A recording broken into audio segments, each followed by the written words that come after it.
আজকে জানো বাড়িতে বানিয়েছিলাম কেক, শুধুমাত্র ডিম ছাড়া দুধ, চিনি গুঁড়ো, ময়দা, সাদা তেল এগুলো দিয়ে।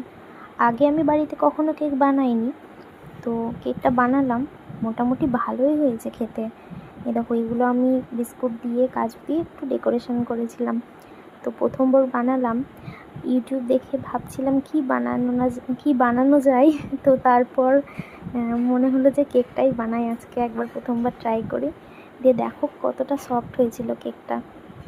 মানে প্রথমবার বানালাম একদম বেকারির মতো, যে আমরা ছোটোবেলায় ক্রিসমাসে যেরকম বেকারির যে কেকগুলো খেতে পাওয়া যায় না, কিনতে পাওয়া যায়, সেই কেকগুলোই সেরকমই লাগছিল অনেকটা।